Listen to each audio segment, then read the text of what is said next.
Merci. Donc, bienvenue à la fois aux nouveaux et à ceux qui suivent ce cycle. En introduction, je vais faire le lien avec la conférence précédente qui portait sur le théâtre de langue yiddish et d'une certaine façon de l'adéquation qu'il y avait entre des auteurs et leur public. Les auteurs écrivaient en yiddish parce que leur public était yiddishophone et qu'à cette époque et dans ces lieux, dans la zone de résidence entre la Pologne, la Russie, l'Ukraine, il y avait un public très important dans le yiddish et à contrario, même il n'y avait pas de public pour une autre langue que cette langue-là. Et Isaac Bashevis Singer, le prix Nobel de littérature, qui a écrit quelques pièces de théâtre mais qui n'ont pas été montées, mais donc a écrit énormément de romans et de textes, explique pourquoi il a écrit en yiddish alors qu'il aurait pu écrire en polonais puisqu'il est né à côté de Varsovie et qu'il y a vécu jusqu'à l'âge de 30 ans. C'est qu'en fait, le public qu'il avait était un public yiddishophone.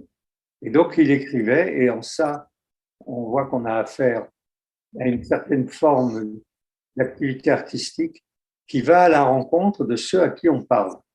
Et on va changer de registre et l'égarement qui va être celui à la fois des très talentueux auteurs qu'on va examiner aujourd'hui et de ceux qui ont essayé de coudre une origine dont ils ne savaient plus quoi faire, à savoir qu'ils étaient dans une sorte d'assimilation plus ou moins réussie.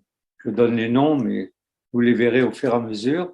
Que ce soit Théodore Herzl, dont peu de gens savent qu'il a écrit des pièces de théâtre, Kafka, qui en a peut-être écrit une, mais on parlera de son œuvre, Schnitzler, qui a écrit quelques pièces qui sont des purs bijoux, Bruno Schulz, qui a écrit, lui, en polonais, parce que, comme je reviendrai là-dessus, son objectif était d'avoir des camarades.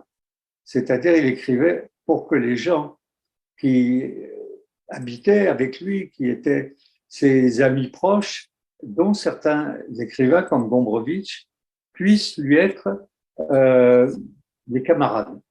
Et cette recherche d'un lien d'amitié ou d'un lien d'intégration, alors qu'on est complètement perdu avec le monde d'où on vient, c'est-à-dire qu'il n'y a plus de lien possible cohérent avec ce monde-là, va caractériser l'ensemble des auteurs dont je vais parler.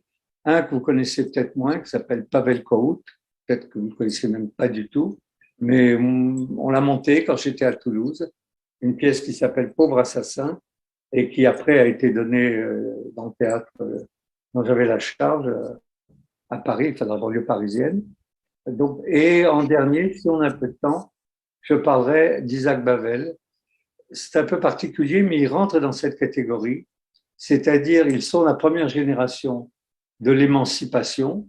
À la maison, on parle ou l'hébreu ou le yiddish, plus souvent le yiddish, parfois une langue locale quand c'est dans des coins un peu paumés, mais en tout état de cause, ceux qui sont émancipés de ce monde n'en veulent pas, ou en tout cas ne savent pas quoi en faire. Ils veulent parler et écrire pour le vaste monde. Et le théâtre est une des manières de se représenter le monde tel qu'on aimerait qu'il soit, c'est-à-dire de pouvoir mettre en scène des situations, puisque c'est de ça dont il est question, dont on pense que le public qui va les suivre dans la langue d'arrivée, c'est-à-dire quasiment pour tous ces auteurs en allemand, sauf pour Bruno Schulz en polonais, va être, comment dirais-je, influencé par le regard que porte une population égarée, il n'y a pas d'autre mot, qui ne peut plus s'exprimer dans la langue qui est celle de leurs parents, parce qu'elle n'intéresse plus personne et qu'ils ne savent plus du tout quoi dire, sinon cet égarement. Et c'est cet égarement qu'ils vont traduire dans la langue des autres, entre guillemets, dans la langue de réception du pays dans lequel ils se trouvent. Point suivant, et peut-être pas le dernier, la langue principale pour quasiment tout le monde, c'est l'allemand. Et l'allemand n'est pas qu'une langue à l'époque.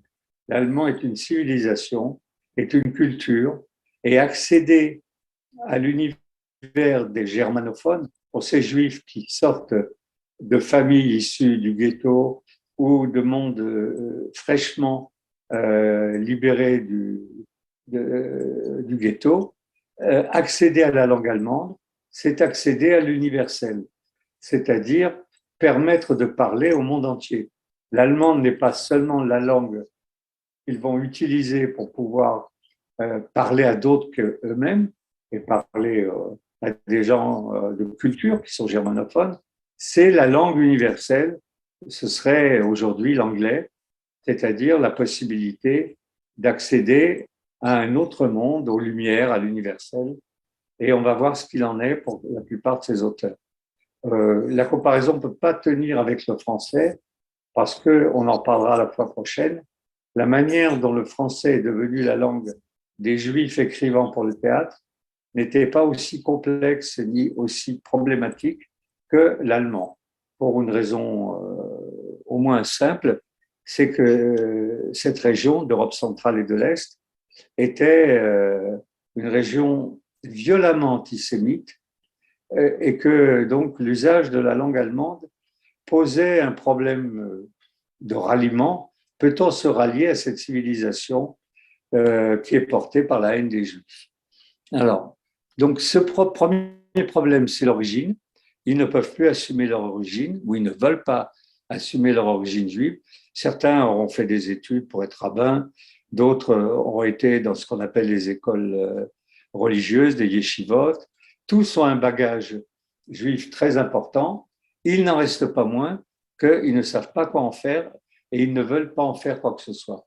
Et l'arrivée dans la langue allemande les oblige à zapper tout ça et d'un côté se mettre en situation de raconter, et on va le voir, le grotesque, s'il faut caractériser ce théâtre, le grotesque de l'endroit où ils sont arrivés et où rien ne fonctionne comme on aimerait que ça fonctionne. Alors, je vais dire quelques mots sur Herzl, puisque c'est le premier qu'on va examiner. Théodore Herzl, donc, qui est né en 1860, donc ça vous donne la période, et qui est mort en 1904. Et donc, il a eu l'occasion de voir la dégradation du capitaine Dreyfus, était correspondant d'un journal qui est l'équivalent du Monde, d'un journal autrichien, et il était correspondant à Paris. C'était un mondain qui écrivait des pièces de théâtre qui, elles, étaient jouées à Vienne. Il les a toutes écrites en allemand, mais en même temps, il allait au théâtre tous les soirs, il chroniquait le théâtre, il s'intéressait à la culture et au spectacle, et il a fait un parcours tout à fait ahurissant qu'il a amené en quelques années. C'est difficile d'imaginer quelque chose de plus curieux que la vitesse avec laquelle il est parti de ce que je vais vous lire pour arriver à la fondation de l'organisation sioniste quelques années plus tard. Tout ça sur fond, évidemment, d'un antisémitisme violent. Il écrit, donc je vais vous lire une lettre qu'il envoie en 1892. Donc on est très peu de temps avant l'affaire Dreyfus, il est à Paris, et il écrit à un ami: j'ai un fils, pour son bien, je préférerais me convertir aujourd'hui plutôt que demain, afin qu'il appartienne le plus tôt possible à la communauté chrétienne et que lui soient épargnées les souffrances et les humiliations que j'ai supportées et continuerai de supporter parce que je suis juif. 3 ans à peine plus tard, il envisage de créer un État juif et s'adresse au baron Hirsch et au baron Edmond de Rothschild pour concrétiser son projet. Donc, parmi les tentatives, la première qui lui est venue à l'esprit, c'est de disparaître en tant que juif. Et la pièce de théâtre qui s'appelle Le Nouveau Ghetto raconte d'une certaine façon le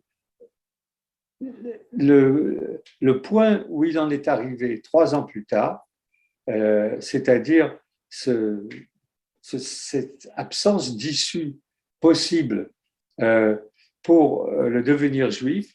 Les personnages de cette pièce sont un rabbin qui regrette le temps des ghettos où les juifs étaient à l'abri de l'assimilation, un riche banquier, on trouvera beaucoup de riches banquiers dans le théâtre d'Europe centrale et d'Europe de l'Est, qui entend vivre comme un aristocrate, sont tous juifs, un parvenu qui souffre de sa judéité et de des petits boutiquiers qui parlent avec l'accent yiddish. Donc il fait une sorte de kaléidoscope de la population juive, en particulier de Vienne, où en quelques années, on est passé de 20 000 juifs à 170 000 juifs. Et on suit le parcours du personnage principal, un avocat, l'alter ego de Herzl, humaniste et généreux, amené à se battre en duel, donc ça c'est la tradition, contre un officier autrichien et à en mourir. Cette pièce décrit une situation et un programme, quel que soit leur degré d'assimilation, où les Juifs se sentent et sont à l'écart de la société.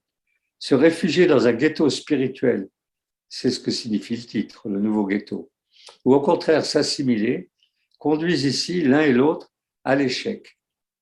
Theodor Herzl dit à Arthur Schnitzler, ils se connaissaient, ils étaient très liés, un de ses amis, qu'il a écrit cette pièce en 3 semaines dans un état de délire et d'exaltation. Elle ne sera représentée à Vienne qu'en 1898, après le premier congrès juif de Bâle, et donc Herzl s'en désintéressait. Actuellement en Israël, quelqu'un que je connais bien, qui s'appelle Jean-Bernard Morali, et qui était venu à Toulouse présenter une pièce qui s'appelle Les Catcheuses, en 1974, déguisé en bunny. Il faisait l'idiot sur la scène, comme ça arrive souvent en théâtre.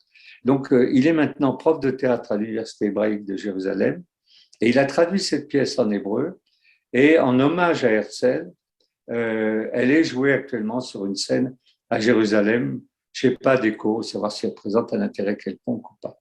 Donc, on a un premier cas de quelqu'un qui cherche une solution à ce no man's land dans lequel il se trouve, à savoir une culture juive et un judaïsme dont il n'a pas l'usage et dont il pense qu'il a fait son temps, qu'il est mort, et le fait qu'on ne veut pas de lui dans la nouvelle société et qu'on ne veut pas de lui comme il est, c'est-à-dire comme un être cultivé, d'origine juive certes, mais qui ne cherche absolument pas à passer le judaïsme en contrebande dans ses œuvres. Dans la quarantaine de pièces qu'il a écrites et qui ont été jouées, il n'y en a que 2 qui ont été retrouvées, celle-là et une autre, bien qu'elles aient toutes été jouées à Vienne, soit elles ont été brûlées par les nazis, soit elles sont passées à la poubelle.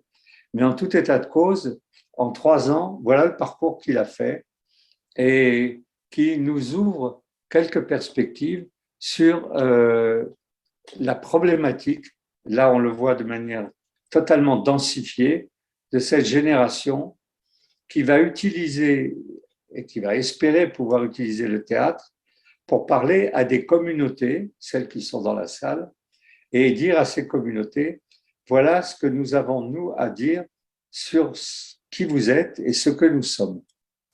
Le plus intéressant dans le lot, je vais passer maintenant au second, c'est Kafka.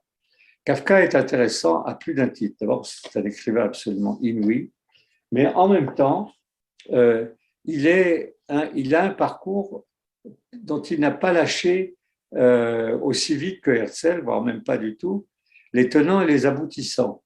Quand il était jeune, il a écrit pour le théâtre 3 pièces qu'on ne possède plus, et il aimait écrire des petites pièces interprétées pour ses jeunes sœurs lors de fêtes familiales. Là encore, on voit le lien avec l'écriture théâtrale. Il a un public, ses sœurs, donc il écrit pour ce public. Il arrêtera d'écrire pour le théâtre, c'est-à-dire il n'écrira plus du tout pour le théâtre, quand il comprendra qu'il n'y a pas de public pour ce qu'il souhaite raconter. Il ne peut le raconter qu'à travers des romans et pas à un public présent physiquement qui serait intéressé par, comment dirais-je, la manière qu'il a de voir l'égarement de la société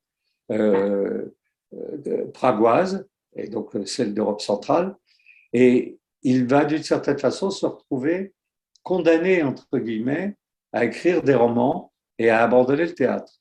On possède une pièce de lui, inachevée, qui est quelque chose d'absolument ahurissant à la lecture, Le gardien du tombeau, et pour le reste, ce sont des romans. Le gardien du tombeau, comme évidemment c'est la seule pièce, même inachevée, jamais écrite par Kafka, on a, comment dirais-je, elle a été montée assez souvent. Je m'aperçois que j'ai quitté Herzl sans qu'on donne une illustration musicale du monde qui était celui de Herzl et qui était aussi celui de Proust, et donc un extrait d'un, comment ça, c'est un quartet pour piano et cordes en fa dièse de Reynaldo Hahn. Donc, ici, on est dans la bonne société, qui était pour le coup la bonne société française. Avec Kafka, on va passer dans cet autre univers qui est l'univers pragois. Lui aussi, Kafka a une éducation juive, il connaît le matériau, il connaît le judaïsme, et à dire vrai, il n'y a pratiquement aucune trace de ça dans son œuvre romanesque, sauf que beaucoup de gens ont fait des recherches pour essayer d'en trouver.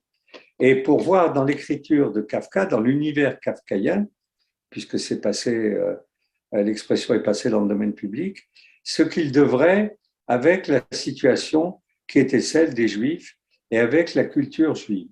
Et il y a quelque chose qui est tout à fait évident, mais peu de gens y ont fait attention parce qu'il fallait pour ça connaître le théâtre yiddish, à savoir que le théâtre yiddish s'est exprimé tout au long des 100 années où il y a eu des centaines de pièces décrites et jouées et mises en scène, en particulier en URSS, par le grotesque.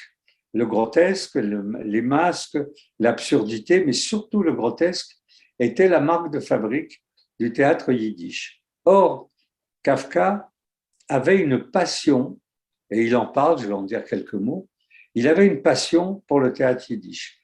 Il fréquentait des juifs, il fréquentait un mouvement sioniste à Prague, enfin, c'était une communauté qu'il connaissait et dont il se sentait proche. Mais d'un autre côté, c'était quelqu'un de très lettré, et les juifs de l'Est, c'est-à-dire les juifs plutôt pouilleux, ce qu'on appelle les Ashkénazes de l'époque, qui étaient dans la misère la plus noire, il n'avait pas trop l'occasion de les rencontrer. Et un jour, à Prague, est venue une troupe ambulante, une troupe de théâtre yiddish, donc une troupe de tréteaux, et il en est tombé follement amoureux. Alors, il en parle longuement dans son journal. Il est tombé amoureux, évidemment, de l'actrice principale, Chichik, il en parle dans son journal, mais il est tombé aussi amoureux de cette manière paisible d'être juif. Il le raconte à des amis et il leur dit, et il faut que je vais vous le lire, qu'est-ce que j'aurais aimé être comme eux, à savoir des juifs insouciants. Alors, je vais vous lire l'extrait, bien que je vous en ai dit le principal, mais c'est bien que vous ayez la citation exacte, page 176.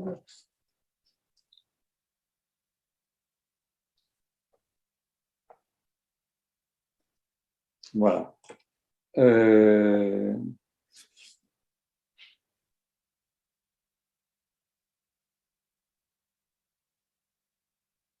Il dit, la personne qui a rédigé le bouquin, Kafka découvre, grâce au théâtre, le sentiment prégnant d'une communauté.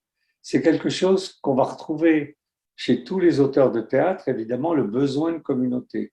C'est-à-dire que quand on écrit des romans, et ça va être le cas pour à la fois, pas Pavel Kohout, mais en tout cas pour celui dont je vais parler par la suite, et qui est Bruno Schulz, la communauté paraît hors de portée. Bruno Schulz voulait des camarades. Kafka, lui, cette communauté, évidemment, il ne l'avait pas. Juif en but à l'antisémitisme, paranoïaque, maladif. Et quand il voit cette troupe, il dit ces deux dont je me sens le plus proche, cette communauté des Juifs de l'Est qui devient à ses yeux exemplaire d'une chaleur et d'une unité qui lui manque et dont il rêva toute sa vie. Et il dit, si on m'avait alors offert la possibilité d'être ce que je voulais, c'est une lettre qu'il écrit à Milena Jesanska, à la vue des Juifs en difficulté en transit vers l'Amérique, j'aurais choisi d'être un petit Juif de l'Est insouciant, tandis que sa sœur discute avec d'autres fillettes en grattant les poux de ses beaux cheveux. Il ne faut pas, comment dire, sous-estimer ce rêve de Juifs en adéquation avec leur être. C'est exactement ce qui leur paraît hors de portée à Kafka et à tous les autres, et qui font que lorsqu'ils passent dans l'écriture qui est destinée, vu la langue qu'ils utilisent, l'allemand ou le polonais, qui est destinée à tous, ils ne voient que l'égarement, ils ne voient que la folie, ils ne voient que le dysfonctionnement, l'absurdité, parce que ce monde-là n'est pas le leur. Ils ont beau écrire pour que ce monde le lise, ils n'en tireront, ça va être le cas pour tous ces auteurs, strictement aucune satisfaction. Ils font ça parce qu'ils ne peuvent pas faire autrement. Kafka ne peut pas écrire pour le théâtre parce qu'il ne voit même pas où est-ce qu'il pourrait être joué. Il n'y a pas de théâtre de langue allemande qui pourrait accepter le type de texte qu'il fait ou qu'il pourrait adapter pour le théâtre. Par contre, cette manière égarée de traiter des figures de personnages qui n'ont ni psychologie, ni émotion, mais qui n'ont que des situations, parce que tous traitent de situations, qui est donc la situation d'un juif qui ne peut ni ou qui ne veut pas revenir en arrière, ni arriver à se faire accepter par les autres. Et ce nowhere, pour employer le terme anglais, ce nowhere, c'est ce qui fait la puissance de leur écriture, mais c'est ce qui rend aussi le théâtre quasiment impossible. On ne peut pas écrire pour des salles vides et pour des endroits où personne n'accepterait de monter ce que vous faites, ce que vous écrivez. Il n'en reste pas moins que Kafka a été beaucoup adapté pour le théâtre, après sa mort, bien entendu, je dirais sans son accord, parce que le type d'écriture qui est celui de Kafka et qui va être celui des autres auteurs dont je vais vous parler est impersonnel. Il ne donne que des situations. Or, contrairement à ce que certains pensent, en particulier dans le théâtre fortement psychologisé, et évidemment dans le théâtre de boulevard, ce qui fonctionne au théâtre, ce sont les situations, ce sont les emplois. Le modèle, évidemment, ce n'est pas le meilleur, mais le modèle, c'est la comédie française, où les petits gros font des Sganarelle, les grands maigres font des Don Juan, les petites mignonnes avec des yeux pétillants font des soubrettes. Cette idée d'emploi, c'est une idée que les Juifs, ces Juifs-là, mais les autres aussi, on le verra la fois prochaine, vont tester grandeur nature. J'ai eu l'occasion de le dire, mais je ne me lasse pas de le redire. Ils ont le rôle, c'est-à-dire ils savent qu'ils sont juifs, mais ils n'ont pas le texte. Ils ne savent pas quoi jouer en ayant le rôle.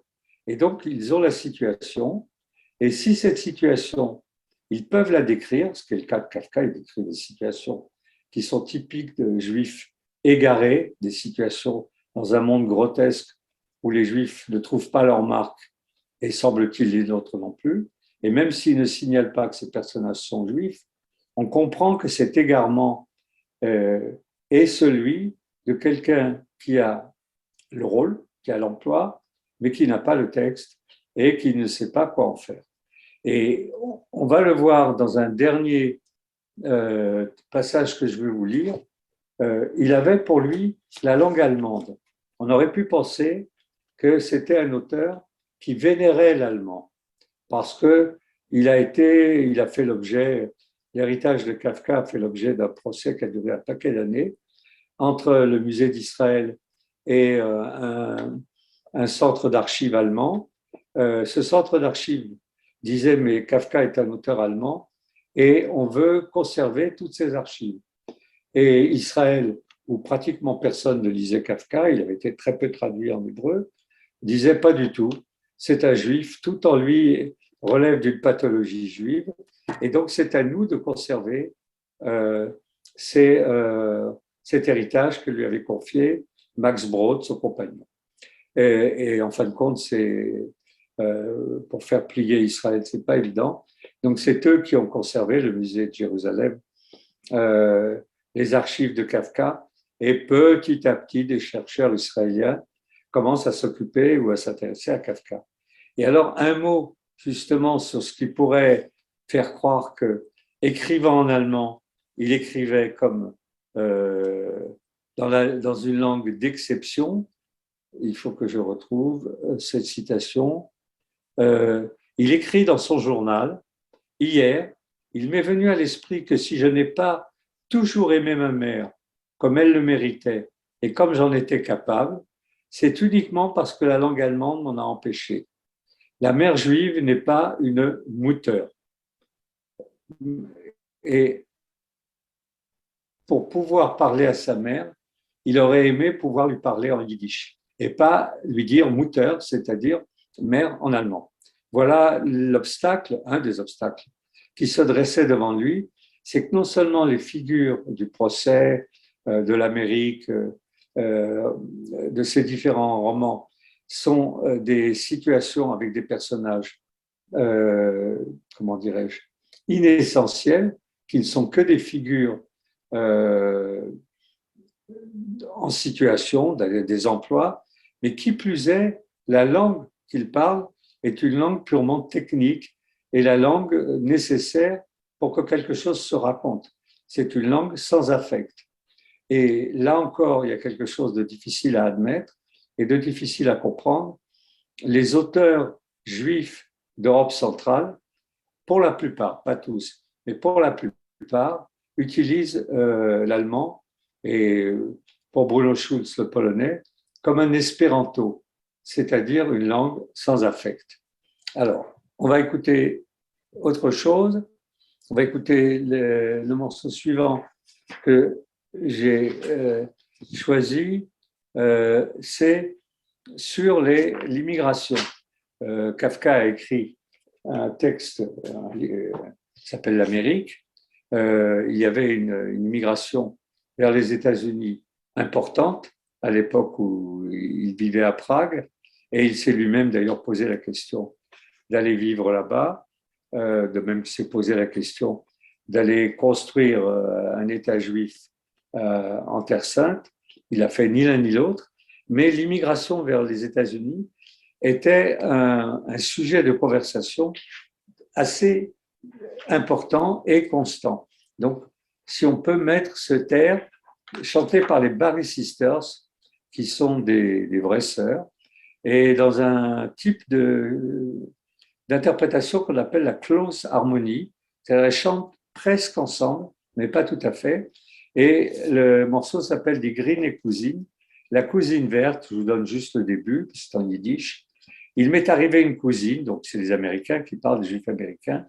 Elle était belle comme l'or, la verte, donc la cousine verte, des joues rouges comme des oranges, des petits pieds qui ne demandaient qu'à danser.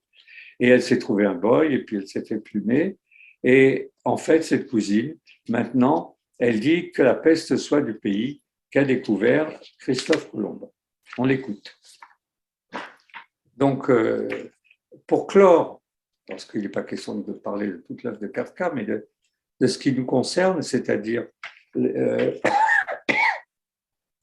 la difficulté, et encore le mot est faible, qu'il avait à assumer son origine et sa culture juive avec l'endroit où il souhaitait s'exprimer et parler.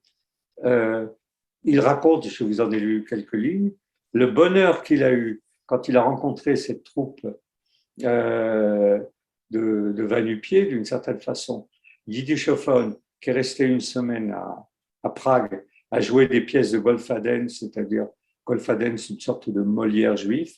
C'était pas, il le dit lui-même dans son journal, c'est pas un théâtre hors norme, mais il dit c'est ce théâtre qui m'a fait tomber d'amour pour mon peuple. Il parle de son peuple. Et son ami, il a un ami comédien, Louis, lui dit est-ce que tu pourrais introduire la représentation? Il était persuadé que cette représentation ne ferait rien et personne ne viendrait parce que c'était trop tocard, par une conférence, parce que Kafka était déjà quelqu'un de renommé, et les gens viendraient pour écouter ta conférence. Et cette conférence s'appelle Discours sur la langue yiddish. Je vous en lis quelques mots. Le début est très célèbre. Avant que vous n'entendiez les premiers vers des poètes juifs d'Europe centrale, puisqu'il y aura après une soirée poétique en yiddish, je tiens encore à vous dire, mesdames et messieurs, combien vous comprenez plus de yiddish que vous ne le croyez. Ce n'est pas lié à l'allemand. Je ne suis point vraiment inquiet de l'impression que cette soirée prépare à chacun de vous, mais je veux, si elle le mérite, qu'elle se dégage immédiatement. Toutefois, cela peut ne pas se produire tant que le yiddish inspire à certains d'entre vous une peur qu'on pourrait presque lire sur vos visages. Donc on voit à qui il parle, à des juifs assimilés, ou en tout cas qui essayent de l'être. Je ne parle pas de ceux qui traitent le yiddish avec dédain, mais la peur du yiddish, une peur mêlée au fond d'une certaine répugnance, est, si l'on veut, chose compréhensible.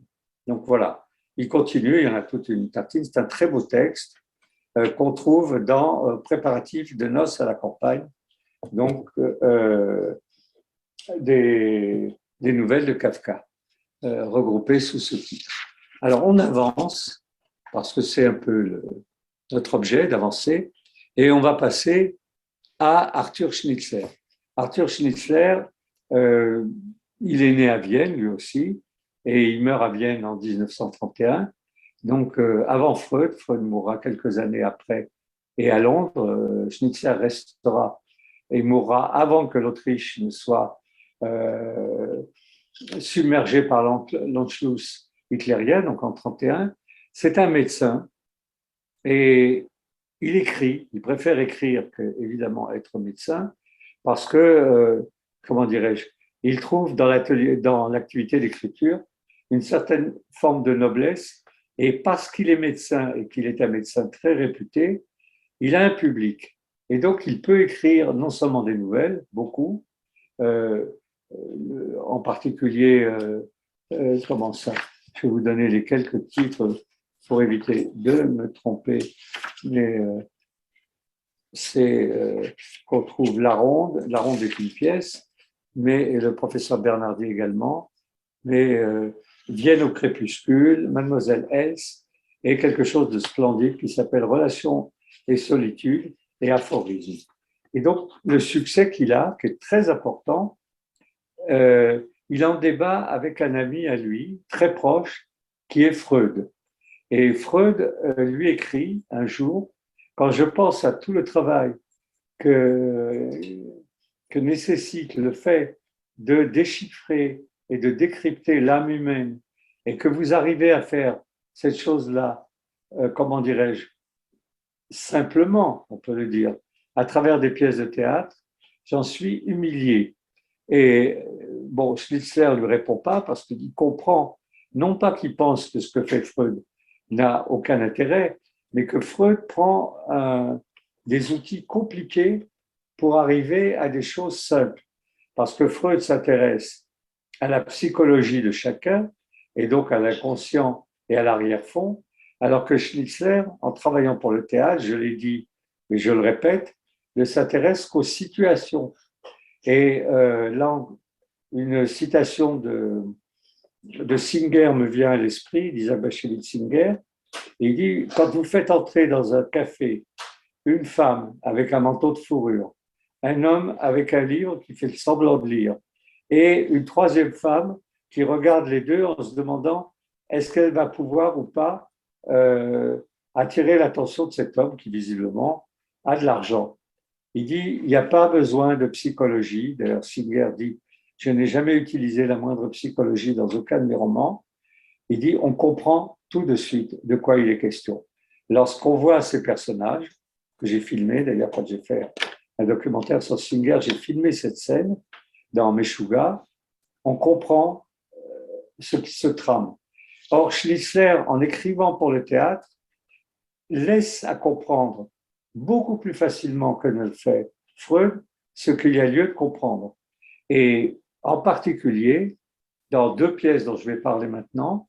Une qui s'appelle Le professeur Bernardi, qui a été jouée, et qui raconte l'histoire d'un chef de service. Et ce chef de service, dans un hôpital, dans une clinique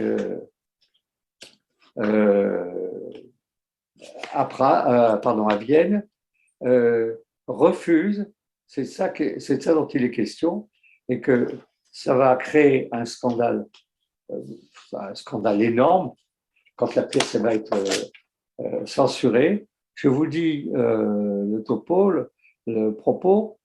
Le professeur Bernardi, qui est un juif libéral, il est directeur de l'Institut Élisabeth, interdit aux prêtres, il y a un prêtre évidemment, on est dans ce moment où ces communautés cohabitent, je ne sais pas qu'elles se fréquentent, interdit aux prêtres d'apporter l'extrême onction à une jeune mourante qui, euphorique, se croit guérie. Il ne veut et ne doit pas la priver de cette dernière heure de félicité et d'espoir. Il la sait condamnée et il veut qu'elle meure heureuse. Les menées de certains de ses collègues non juifs, la campagne de presse déchaînée par les cléricaux et les conservateurs, antisémites à l'époque, aboutissent à une interpellation parlementaire et à un procès. La pièce.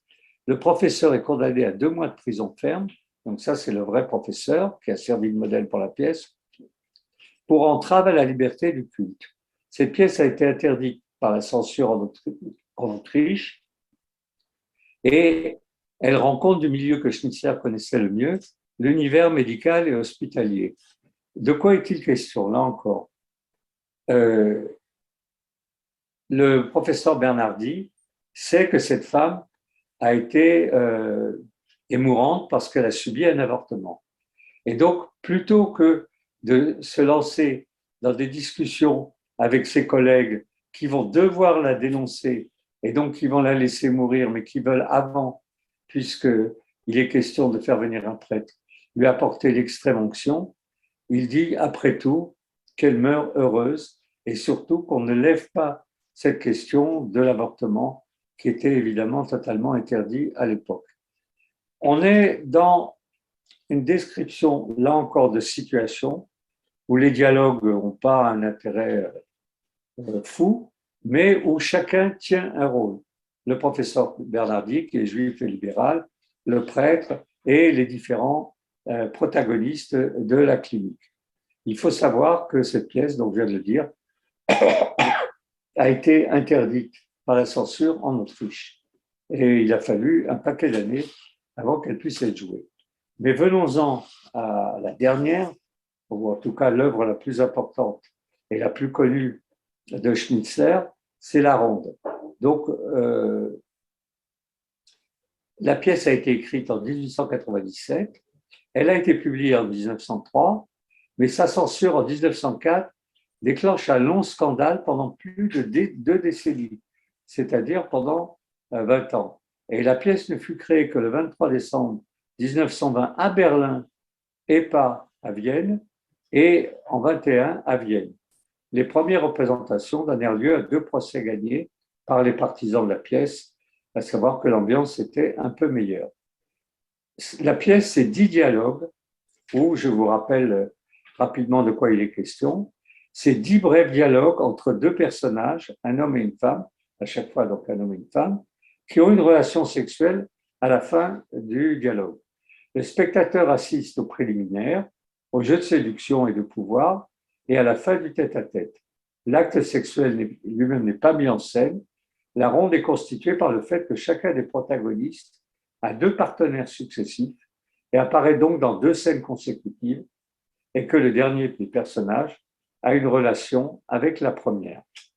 Et cette chose-là, donc les personnages, c'est une prostituée, un soldat, femme de chambre. Pour ceux qui ont vu le film, la pièce aussi a été souvent montée. Le jeune monsieur, la femme mariée, l'époux, la grisette, le poète, la comédienne, le conte.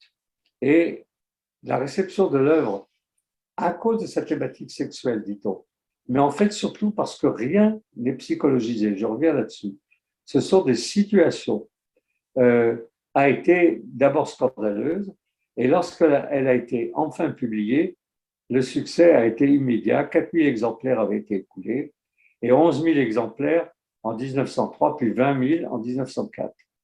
Et les critiques relatives à ce thème se firent sentir et en particulier insistaient sur le fait que c'est une cochonnerie juive et qu'elle ne méritait pas d'exister. Mais l'interdiction de 1904 n'empêcha pas la circulation du texte qui trouvera un éditeur en Allemagne. Les protestations violentes sont contre l'ouvrage ignoble de ce juif viennois et on entend scander « à bas les juifs ». La première traduction française paraît en 1912 chez Stock. Qu'est-ce qui est à nouveau à l'œuvre dans La Ronde? C'est cette idée qu'au fond, les personnages, les êtres humains qui sont les protagonistes de cette ronde, de ce récit, ne sont pas des figures psychologisables. Ce sont des situations. Et ce théâtre en situation, c'est le titre d'un très gros ouvrage de Sartre. Donc, c'est dommage qu'il n'ait pas eu le talent de sa finesse et de son intelligence, parce que c'est des textes de très grande tenue sur le théâtre, et en particulier le théâtre en situation, qu'il développe dans ce livre qui s'appelle Le théâtre en situation. Et lui aussi, on sait que Sartre était hostile à la psychanalyse. Il avait dit souvent, et puis à la fin il s'est lassé, qu'il n'avait pas de surmoi et que toute cette histoire était des foutaises, que ce qui comptait, c'était la situation de chacun. Et le théâtre de Schnitzler exploite de façon magistrale cette idée, à savoir, il y a une ronde et les personnages passent de l'un à l'autre, et que c'est le fait que les personnages passent de l'un à l'autre qui fait qu'il y a quelque chose à suivre, peut-être à comprendre, qui sait, mais en tout cas, qui rend compte de, comment dirais-je, de l'absence de sens du destin qui est celui de Schnitzler, d'origine juive et de culture juive, et de la société dans laquelle il se trouve, et qui, elle, n'est même pas en mesure de lui offrir un point de chute honorable comme sujet, non pas comme juif, mais comme sujet. Et donc, voilà ce qu'on peut dire, en tout cas ce que je souhaitais dire sur Schnitzler. Vous savez que ça a été adapté pour le cinéma. Bon, l'adaptation la plus connue, c'est celle avec, je vais vous donner les études, les films, celle de Max Ophuls, avec Gérard Philippe, Simone Signoret, Jean-Louis Barrault, Daniel Darieux et Daniel Gélin. Mais il y a eu énormément d'adaptations. Roger Vadim en a fait une. Il y en a aux États-Unis. Il y en a eu, la première, elle était en 1920, cinéma muet. Et puis en 1945, Farandole, une adaptation d'Henri Janson. C'est-à-dire qu'au cinéma, on a assez rapidement perçu le potentiel, comment dirais-je, théâtralisable de cette œuvre et de cette pièce. Alors, musique. Alors, la prochaine, puisqu'on est allé aux États-Unis, sur l'idée de l'égarement, j'ai cherché quelque chose qui pouvait le traduire musicalement de façon simple. Il y a un compositeur qui s'appelle Boris Bergman et que certains connaissent, qui est le parolier de Bachung. J'ai chez moi un disque entier où il chante en yiddish, mais je ne l'ai pas trouvé sur YouTube. Par contre, ce que j'ai trouvé sur YouTube, c'est Gabi, une des chansons les plus célèbres de Bachung, qu'il interprète lui-même, Boris Bergman, en yiddish. Donc, je vous en mets un tout petit bout. Bon, inutile de vous dire que ce n'est pas la traduction de Gabi. Là, il parle de Rothschild et d'un mendiant qui demande de l'argent. On pourrait peut-être mettre dans la foulée, parce que j'aurais dû le mettre avant, la bande, le trailer de La Ronde, dans la réalisation de Max Ophuls. Donc, c'est la présentation du film. Ah oui, c'était la version allemande, donc de la bande annonce. On va passer à Bruno Schulz. Bruno Schulz est un auteur qu'on connaît moins bien, qui a mis du temps à arriver en France, qui lui écrit en polonais et qui a vécu toute sa vie dans le même gros bourg de Pologne, euh, et qui était, euh, qui a vite été repéré comme un écrivain de grand talent. Euh, et à dire vrai, il n'y a pas énormément de textes de lui. Il y a des nouvelles pour l'essentiel, c'est-à-dire les boutiques de cannelle et Sanatorium au croque-mort. Et pour ceux qui ont eu l'occasion de voir ce film absolument magnifique, La Clepsydre, c'est un film donc, qui a été de Wojciech Haas, celui qui a fait le manuscrit trouvé à Saragosse. Euh, on a dans cet univers un étirement du temps, un monde complètement déjanté et onirique, grotesque, qui le rattache tout à fait à la tradition des auteurs juifs. Lui aussi a eu une culture juive dont il ne sait pas trop quoi faire. Et il a eu une vie pathétique. Il est né, donc, je voulais vous donner les dates, euh, écrivain polonais, euh, en 1892. Et c'est lui qui vivra assez longtemps il va être abattu dans la rue quand cette ville va être occupée par les SS, par les Allemands. On ne sait pas si c'est pour une histoire de jalousie, pourquoi lui en particulier. Enfin bref, et en 42, il meurt alors il commence à être très connu dans les milieux littéraires, mais qu'il est loin d'avoir terminé son œuvre et qu'en même temps, il est tourmenté par le choix qu'il a fait d'écrire. Il préfère dessiner ou peindre, et c'est ce qu'il fait. Il enseigne la peinture à l'école à des petits jeunes polonais qui lui posent des problèmes, comme on peut le penser, puisqu'ils sont antisémites. Et le lecteur qui va faire connaissance avec Bruno Schulz pensera tout de suite à Kafka. C'est vraiment, il va traduire Kafka, le procès, en polonais. C'est lui donc qui va introduire Kafka en Pologne. Et j'ai cherché cette introduction, même en polonais, je me serais débrouillé pour la faire traduire, mais je ne l'ai pas trouvée. Donc là, il y a un boulot à faire, qui reste à faire. C'est le texte qu'il a écrit pour présenter Kafka aux lecteurs polonais. Et la comparaison s'impose entre Kafka et Bruno Schulz. Mêmes origines, même appartenance à une religion traditionnellement autoritaire, bon, le rôle du père, très important dans les deux cas, et qui marque fortement ses fidèles. Donc, c'est quelqu'un qui ne connaît pas le judaïsme qui a écrit ça, mais enfin, on comprend ce qu'il dit.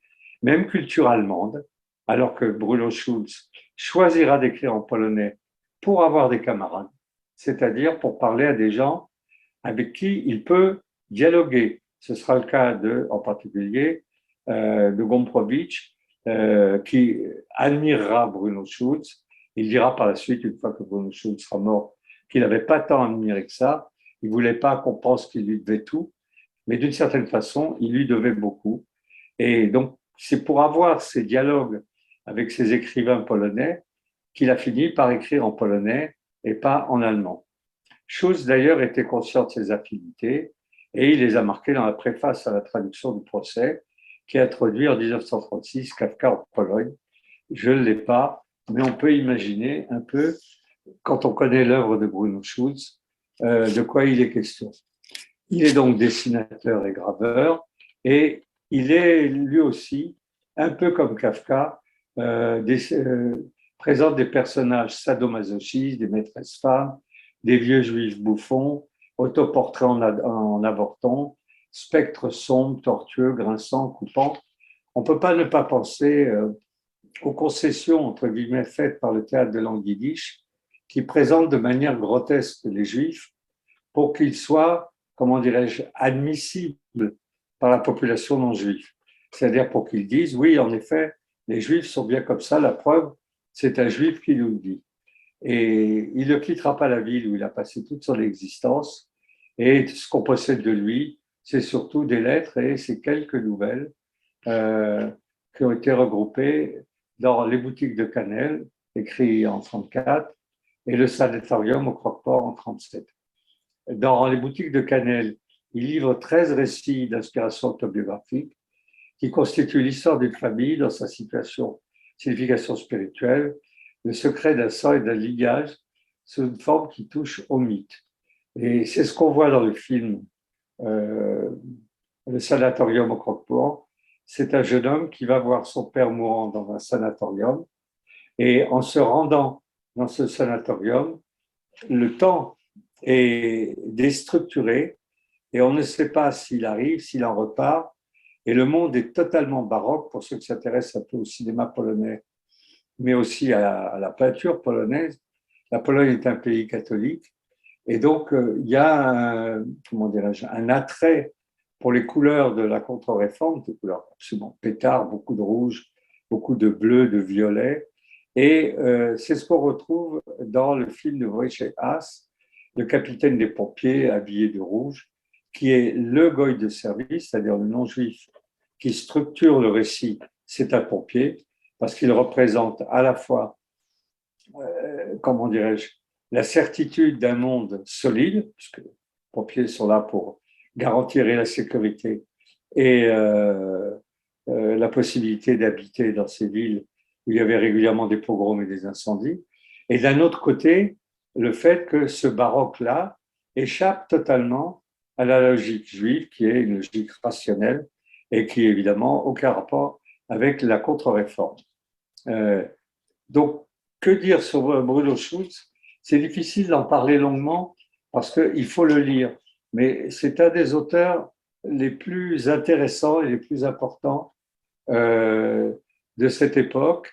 Et il a écrit un roman au titre qu'on veut significatif, Le Messie, dont on n'a rien retrouvé, quand la conquête allemande, donc nazie, l'enferme dans le ghetto juif de l'endroit où il habitait, Drohobchik, et il y est assassiné en pleine rue d'une balle dans la nuque en 1942. Le texte dit par un officier SS, jaloux d'un autre, qui avait fait de Bruno Schulz son esclave. Il a écrit également un autre recueil de nouvelles qui s'appelle Le Traité des mannequins. Le Traité des mannequins conforte ce que je vous dis sur le fait qu'il n'y a que des situations, et là aussi, il n'y a pas des personnages, il n'y a que des mannequins, et que ces mannequins assurent une sorte de paysage non psychologisé de différentes figures, différents personnages. Pour terminer, parce que j'avais pensé parler d'Isaac Babel, mais je pense que ce n'est pas utile, c'est quelqu'un de plus connu et de plus simple, je voudrais vous parler de Pavel Kohout.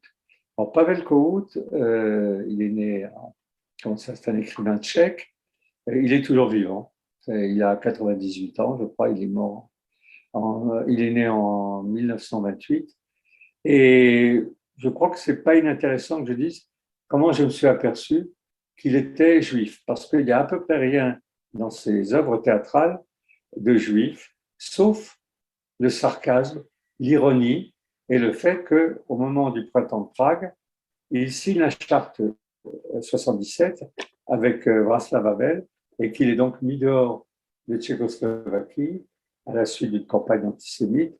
Et donc, incontestablement, tout le monde savait qu'il était juif, même lui, mais le fait de percevoir cette identité juive dans ses pièces m'a obligé à me plonger dans son œuvre.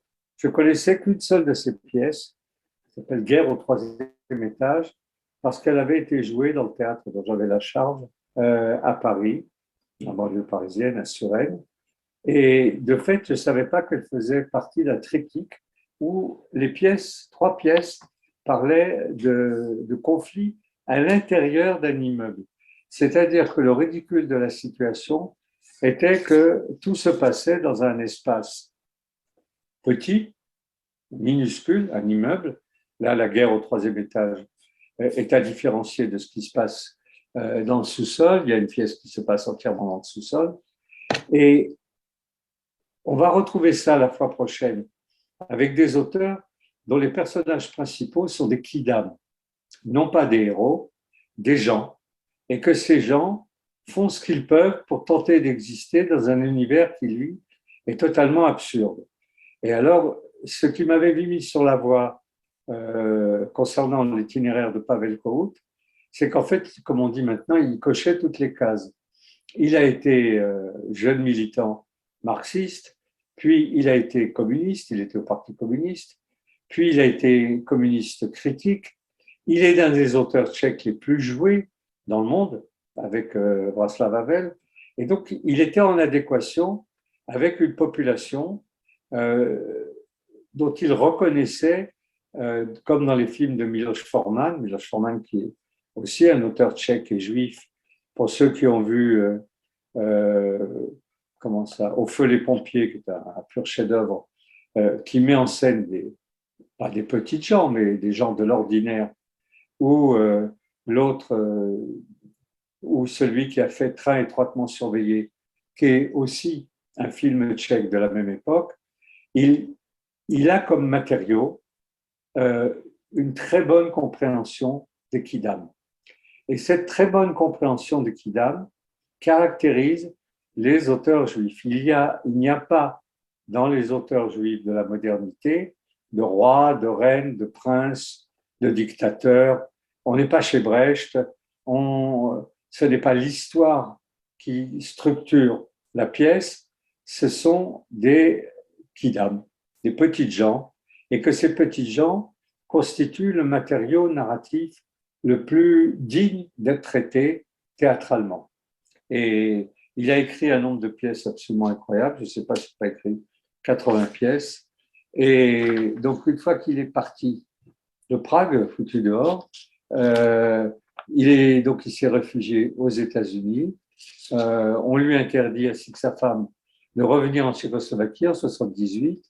Et puis, ils sont déchus de leur nationalité. Donc, ça, c'est assez classique dans ce coin-là. Et ils ne pourront revoir leur pays qu'en 1989. Et en 91, devenu citoyen autrichien 11 ans plus tôt, il fait de Prague sa deuxième résidence. Et c'est là qu'il crée en 96 le Festival du théâtre allemand, pour que Prague retrouve l'atmosphère pluriculturelle qui avait été la sienne. Ce qui est intéressant dans cette info, c'est qu'il va, quelques années après, renoncer à s'occuper de ce Festival du théâtre allemand, sans doute sensible, en ayant beaucoup vécu, à la vanité de la manœuvre, à savoir que quelqu'un comme lui doit s'occuper de rendre l'allemand présentable, que ce soit en Allemagne ou à Prague. Et je ne sais pas trop ce qu'il fait maintenant à 98 ans, mais en tout cas, il a laissé tomber cette activité publique qui consistait à dire du bien de la langue allemande et des Allemands. Voilà. Moi, je propose de ne pas parler de d'Isaac Babel, parce que ça nous mènerait dans une autre direction, j'en parlerai une prochaine fois, mais qu'on écoute deux morceaux de musique pour clore. Un qui s'appelle Polesier, qui est un coin qui ressemble un peu à l'Amazone, à l'Amazonie, au Brésil, qui est fait de marais, et qui est un des coins les plus pauvres du centre de l'Europe, qui est à cheval sur l'Ukraine, la Roumanie, un endroit un peu paumé avec un habitant au kilomètre carré. Et voilà, j'ai trouvé un air folklorique de ce coin qui mêle un peu toutes les influences. Donc j'aimerais qu'on écoute. Et après, en clôture, je mettrai quelque chose de plus classique. Donc c'était en yiddish, en hommage à cet endroit totalement désertique et rustique. Mais comme c'est pas un endroit qui est que désertique et rustique, on est quand même du côté de la Moldava. Je voudrais terminer par un air absolument magnifique composé par Dvorak, Rusalka, Song to the Moon, et qui est interprété par une cantatrice absolument magnifique, qui est Aïda Garifulina, et qui est originaire de cet endroit. Voilà, merci pour votre écoute attentive. Donc, la balle est dans votre camp. Merci beaucoup, merci infiniment, Easy. Allez, on va passer aux questions. Allez, pour tous ceux qui sont avec nous sur Zoom, n'hésitez pas maintenant pour qu'on termine ensemble à activer votre caméra pour qu'on puisse terminer ensemble de visu. N'hésitez pas, c'est tout à fait informel et sympathique. Voilà, je vous regarde sur mon écran, donc n'hésitez pas donc voilà, très bien à vous connecter et voilà, n'hésitez pas donc à vous signaler pour qui va poser la première question.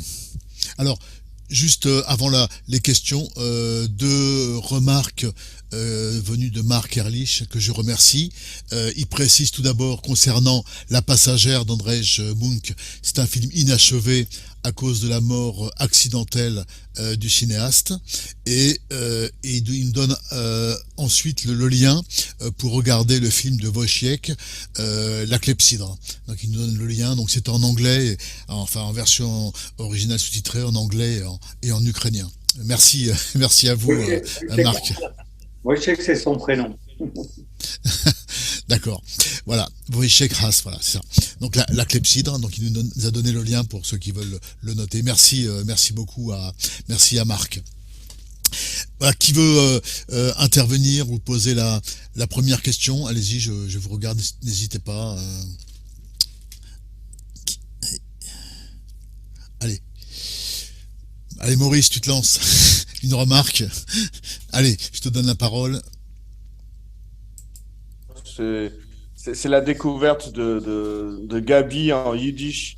Euh, Là, c'est un choc. Ça a été une chanson fétiche de mon adolescence parce que dans la version de Bachung, il y a T'es bien plus belle que Morissette et voilà, ça m'a toujours fait sourire. Mais non, non, je savais qui avait fait les paroles, mais la version yiddish est extraordinaire. Ça donne envie d'aller chercher ces disques. Après, c'est Théodore Herzl, ça fait du bien de réécouter l'homme parce qu'il est mort prématurément et finalement on n'a pas eu le temps de voir son potentiel, sinon ce qu'il a semé. Et c'est vrai que le journaliste qu'il était, l'homme de lettres qu'il était, gagne à être connu aussi pour ses écrits et pas seulement pour ce mouvement qu'il a su faire naître. En tout cas, merci beaucoup, Izzy, c'était hyper intéressant. Ouais. Et Pavel Kowood, je vais me précipiter, je ne connaissais pas du tout. C'est bien, Merci Pavel Kowood. Maurice. Je devrais en faire la promotion parce qu'on l'a joué et tout. C'est bien, mais c'est pas l'auteur.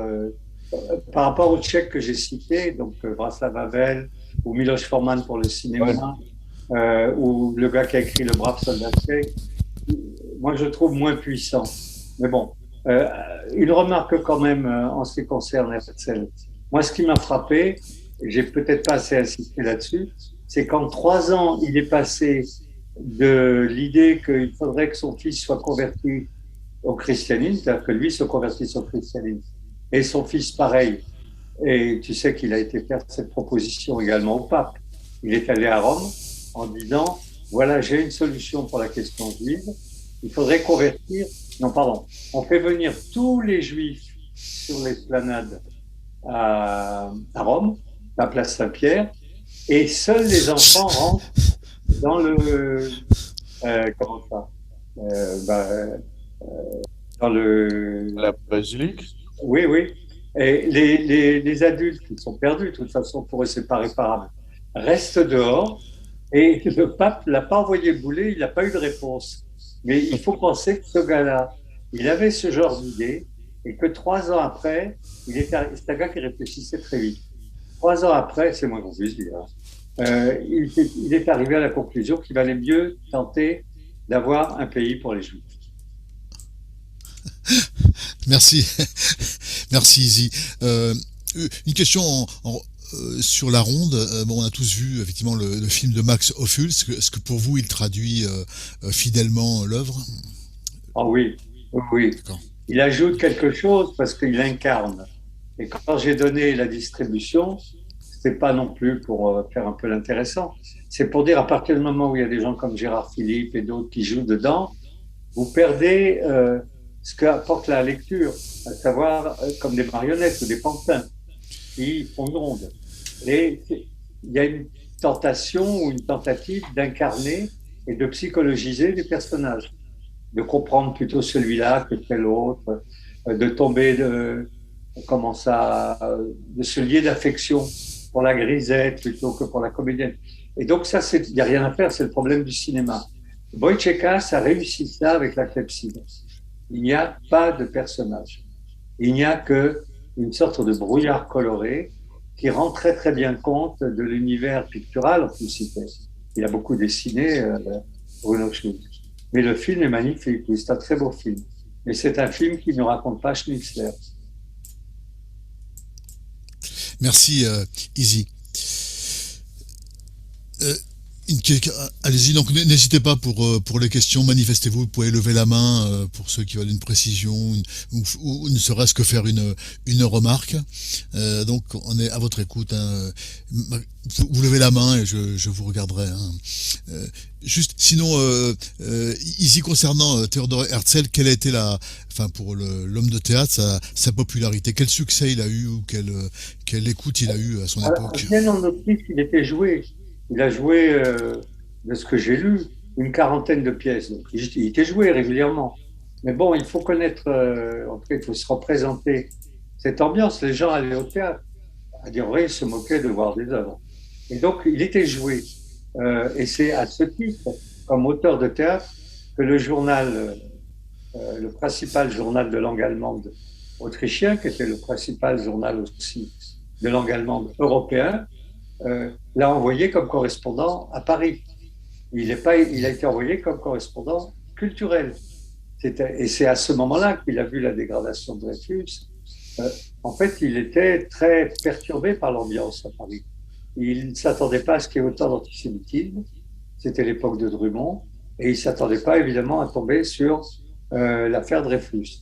Et là où je dis que c'était quelqu'un qui était et rapide et concret, et donc trop concret pour écrire pour le théâtre. Pardon de tirer cette conclusion, c'était un politique. Il a, en peu de temps, entre le moment où le pape l'a envoyé bouler parce qu'il ne voulait pas convertir tous les juifs, et le moment où il a créé à Bâle le Congrès juif mondial, il ne s'est pas écoulé plus de 3 ans. Il a changé de stratégie et il a mis en place une stratégie politique qui a produit ses effets.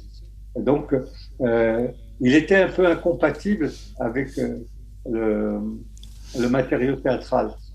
Les gens qui écrivent pour le théâtre, on le verra maintenant, puisqu'on aura affaire dans les conférences suivantes avec des auteurs contemporains, que vous aurez plus de chances d'avoir lu ou vu.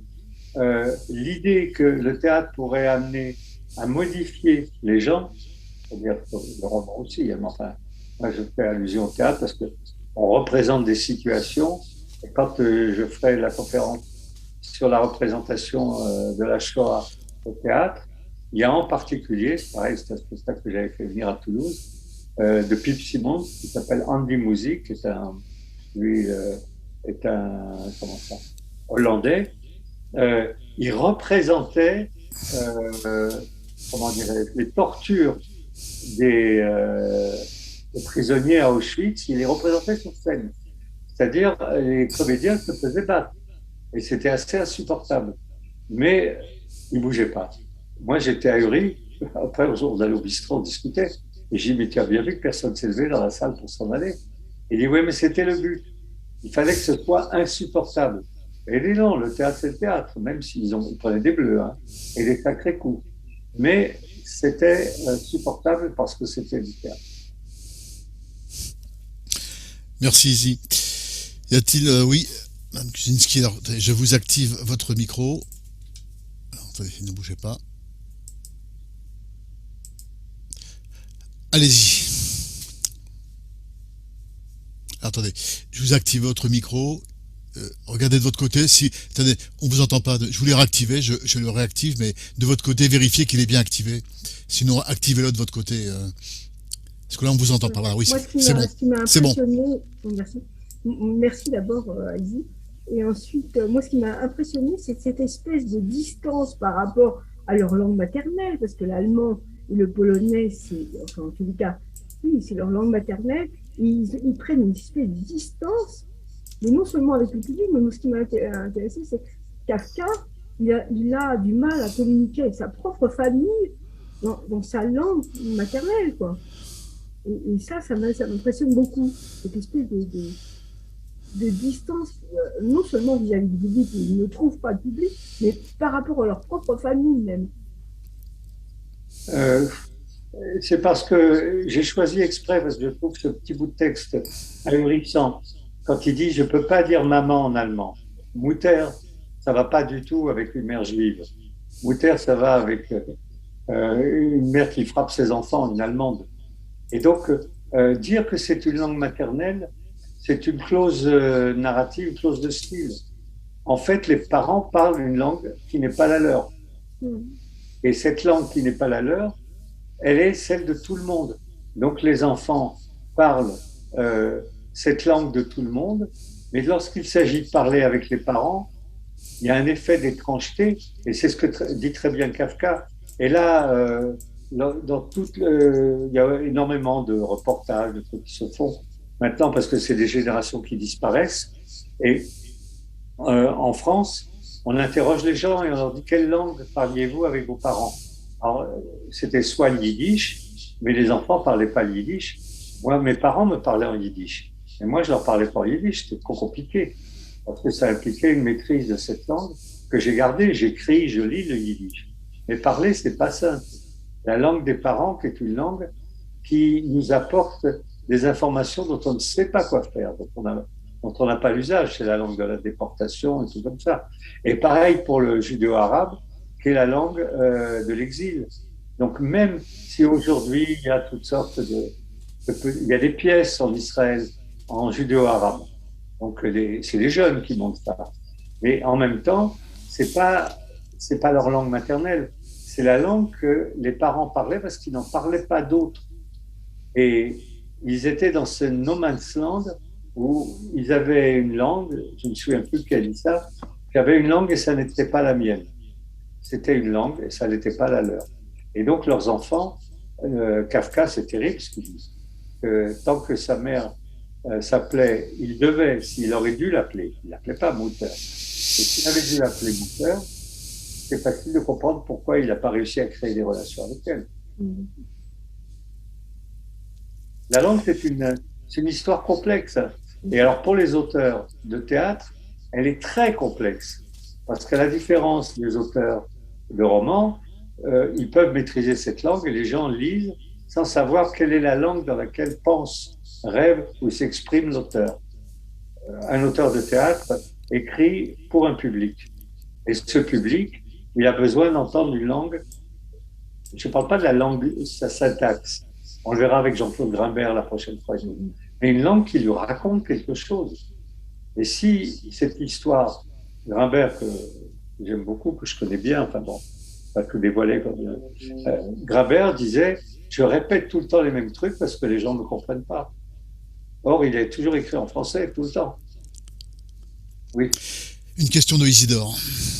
Oui, on a parlé là surtout des marges finalement du monde germanique, c'est-à-dire Vienne, Prague, Oui. et disons le sud de la Pologne. Mais qu'en est-il du cœur finalement du monde germanique, c'est-à-dire l'Allemagne? Il n'y a pas eu d'auteurs de théâtre? Non. Il y a eu des écrivains, des philosophes. Disons que la maison mère, l'Allemagne, a fourni des gens comme Walter Benjamin, Adorno, a fourni des têtes pensantes. Mais parce que le théâtre, je me répète, il faut du public. Sinon, ce n'est pas du théâtre, il n'y a qu'à écrire des romans. Et encore, vous ne savez pas si quelqu'un va les lire, on va les acheter. Il y a un rapport charnel entre l'auteur et le public pour lequel il écrit. Et en Allemagne, les Juifs n'écrivaient pas pour les Allemands. Et donc, il n'y a pas les auteurs, il y en a des auteurs allemands de très grande tenue, que ce soit Brecht, que ce soit les noms m'échappent, mais c'est des auteurs qui sont régulièrement joués. Goethe, c'est pas la même époque. Il y a des très grands auteurs de langue allemande qui ne sont pas juifs. Merci Izzy. Allez, il est presque 20h. Oui, je vais le préciser. Et Brecht est juif quand même. Pardon? Brecht est juif. Ah, pas du tout. Ah bon? Je suis pas content que vous disiez ça. Ah, ils le sont pas tous, ouais. Et Ah non, Je crois que- Brecht traite de problèmes qui sont sur le destin d'une nation avec des figures politiquement importantes, des dictateurs, des princes, des voyous. Vous n'avez pas ça chez les Juifs. Les Juifs ne traitent que les Kidam. Et donc, qui va aller voir des pièces sur les Kidam en Allemagne? C'est un peuple, pardon de dire ça, mais comme je travaille à Arte, je peux me permettre, ça l'était. Bon, c'est pour calmer. Et donc, il n'y avait pas de théâtre populaire. Et donc, il n'y avait pas d'auteur de théâtre populaire. Où des Juifs auraient pu se glisser. Oui? Merci. Oui, Marc. Une remarque encore, Isidore, ou il y a Non, une dernière question? J'ai fait le Allez-y, tour. allez-y. Il y a une dernière question, il est 20h là, avant qu'on conclue ensemble. N'hésitez pas, levez la main pour ceux qui veulent faire une remarque ou une question. Très bien, Bacté, on va conclure là. Alors merci infiniment, Izzy. On va dire un petit mot du programme à venir. On retrouve dans 2 semaines notre ami Roger pour l'histoire juive avec les rois et les prophètes, et on retrouve donc dans exactement un mois, le 2 mars, Izzy pour la deuxième partie. Alors un petit mot peut-être, Izzy, sur cette deuxième partie. C'est pas exactement la deuxième partie. On va rentrer dans des auteurs contemporains. Ah, au XXe siècle, excusez-moi, oui. La première partie du XXe siècle. Ouais. Avec des auteurs que certains d'entre vous ont peut-être eu la chance d'avoir vu jouer. Et ce sera moins compliqué, j'espère, pour moi, de les présenter. Puis il y en aura moins par conférence. Bien que je ne ferai pas que des auteurs français. Mais voilà, on va rentrer dans un cycle plus proche de nous. Et le 16 mars, donc on terminera donc le mois de mars, donc avec Roger qui nous parlera toujours dans le module Histoire juive des hommes d'exception. Voilà. En tout cas, merci beaucoup Izzy. On peut applaudir Izzy. Voilà, j'ai réactivé l'ensemble des micros. Merci beaucoup, Izzy, pour cet exposé. On voit vraiment que vous êtes passionné par ce sujet, et c'est un vrai sujet d'étude. Et d'ailleurs, on en parlait avant. Vous y consacrez un temps, il faut le dire, vous y consacrez un temps considérable, vu le travail qu'il y a à faire pour. Je reviens beaucoup sur des souvenirs ou des travaux que j'ai faits ou des trucs. Mais c'est vrai que j'y trouve du plaisir parce que c'est un domaine qui est vivant, qui est fécond et qui n'a pas beaucoup été exploré. Merci beaucoup Izzy, merci à tous. Alors il y avait quand même 24 participants ce soir, donc ce qui était très bien. On se retrouve donc la semaine prochaine, donc dans 2 semaines avec Roger, et le 2 mars dans un mois donc avec Izzy pour donc les auteurs donc juifs du XXe siècle, la première partie. Merci à tous, portez-vous bien. On se quitte avec le générique et à très très bientôt. Allez, merci encore à tous, merci infiniment. À très bientôt. Merci. Au revoir à tous. Bye bye. Merci. Bye bye. Merci.